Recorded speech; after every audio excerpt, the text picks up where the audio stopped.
नमस्कार. आपण रोजच्या आयुष्यात कितीतरी वचनं देतो, घेतो, बरोबर? पण कधी विचार केलाय की ह्यातलं कुठलं वचन फक्त एक शब्द राहतं आणि कुठलं वचन थेट कायदेशीर करार बनू शकतं? आजच्या या विश्लेषणात आपण ह्याच प्रश्नाचं उत्तर शोधणार आहोत. समजा तुम्ही तुमच्या मित्राला वचन दिलं की अरे मी तुला जेवायला नेईन किंवा काही मदत करण्याचं आश्वासन दिलं. आता काय, वचन मोडलं तर तो तुमच्यावर केस करू शकतो का? आपण रोजच्या आयुष्यात असे कितीतरी समजुते करतो, नाही का? पण त्या सगळ्यांना कायद्याचं स्वरूप असतं का? चला, आज हेच कोडं सोडवूया. हे जे वाक्य आहे ना, हे कायद्यातलं एक मूलभूत तत्व आहे आणि आजच्या आपल्या चर्चेचा हाच तर गाभा आहे. याचा अर्थ काय?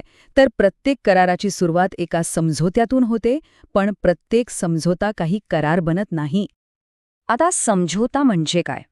सोप्या भाषेत सांगायचं झालं तर जेव्हा दोन किंवा अधिक व्यक्तींमध्ये एखाद्या गोष्टीवर एकमत होतं, एक प्रकारचं परस्पर वचन, ते झालं समझोता. आणि इथेच खरा फरक सुरू होतो.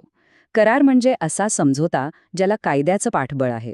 म्हणजे जर तो मोडला गेला तर पीडित पक्ष थेट न्यायालयात जाऊ शकतो. ही जी कायद्याने अंमलबजावणी करण्याची ताकद आहे ना, तीच एका साध्या समझोत्याला करार बनवते. तर मग अशी कोणती जादू आहे जी एका साध्या समझोत्याला कायदेशीर करार बनवते? खरं सांगायचं तर इथे जादू नाही, काही नियम आहेत, काही आवश्यक घटक आहेत. चला बघूया हे घटक नेमके आहेत तरी काय. एखादा करार वैध ठरण्यासाठी ना, एक रेसिपीच आहे असं समजा. त्यात काय काय लागतं? तर प्रस्ताव आणि त्याची स्वीकृती, कायदेशीर प्रतिफल, करार करणाऱ्यांची क्षमता, त्यांची मुक्त संमती आणि सगळ्यात महत्त्वाचं, कायदेशीर संबंध निर्माण करण्याचा हेतू.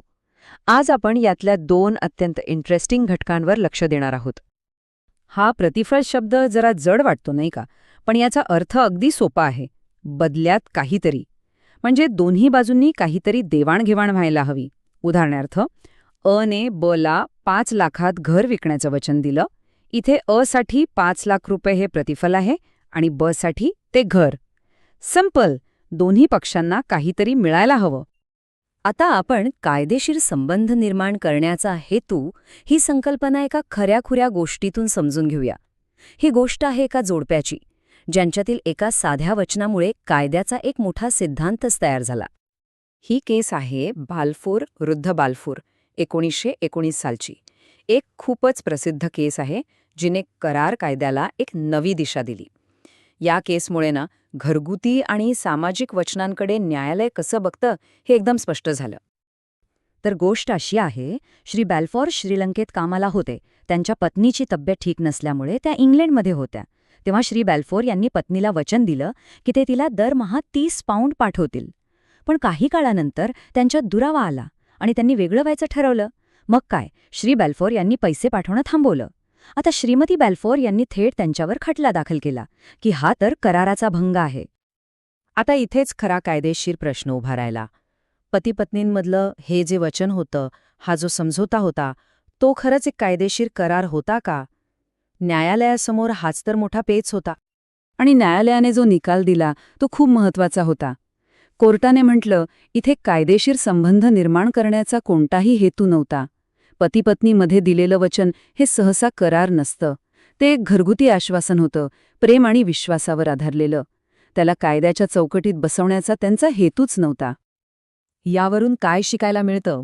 तर संदर्भ, कॉन्टेक्स्ट हा खूप महत्त्वाचा आहे. कुटुंबात किंवा मित्रांमध्ये दिलेली वचनं ही सहसा विश्वासाने दिलेली असतात. त्यांना कोर्टात खेचण्याचा हेतू नसतो. त्यामुळे पुढच्या वेळी कोणी जेवणाचं वचन मोडलं तर थेट कोर्टात जाण्याचा विचार करू नका हा.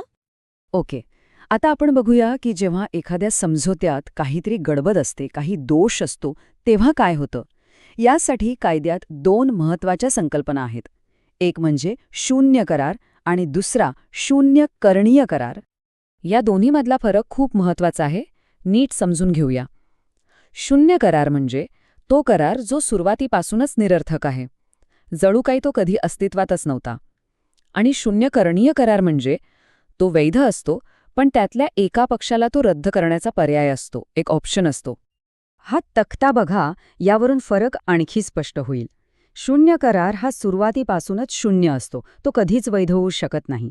याउलट शून्यकरणीय करार तोपर्यंत वैध राहतो जोपर्यंत ज्या पक्षासोबत अन्याय झालाय तो त्याला रद्द करत नाही, आणि जर त्या पक्षाने तो मान्य केला तर तो एक पक्का वैध करार बनतो. याचे एक सोपं उदाहरण बघूया. समजा अने बच्या डोक्यावर बंदूक ठेवून त्याची कार फक्त 1,000 रुपयांना विकायला लावली. इथे बची संमती जबरदस्तीने घेतली आहे, ती मोकळी नाही. त्यामुळे हा करार बसाठीच शून्यकरणीय आहे. म्हणजे ब ठरवू शकतो की त्याला हा करार रद्द करायचा आहे की नाही. चला तर मग आत्तापर्यंत आपण जे काही पाहिलं त्यातले सगळ्यात महत्त्वाचे मुद्दे थोडक्यात पुन्हा एकदा बघूया. एक क्विक रिकॅप करूया. तर काय लक्षात ठेवायचंय? सगळ्यात पहिलं, प्रत्येक समझोता करार नसतो. त्याला कायद्याची अंमलबजावणीची ताकद असावी लागते. दुसरं, एका वैध करारात प्रतिफल म्हणजे दोन्ही बाजूंची देवाणघेवाण आवश्यक आहे. तिसरं आणि खूप महत्त्वाचं, तो करार कायदेशीर संबंध निर्माण करण्याच्या हेतूने केलेला असावा. आणि चौथं म्हणजे दोषपूर्ण करार हे शून्य असू शकतात, म्हणजे पूर्णपणे निरर्थक, किंवा शून्यकरणीय असू शकतात, म्हणजे रद्द करण्यायोग्य. तर आता ही सगळी माहिती मिळाल्यानंतर एक प्रश्न नक्कीच पडतो. आपल्या रोजच्या आयुष्यातल्या अशा कोणत्या साध्या वाटणाऱ्या समझोत्यांकडे आता आपण एका वेगळ्या कायदेशीर नजरेने बघू शकतो? जरा विचार करून बघा.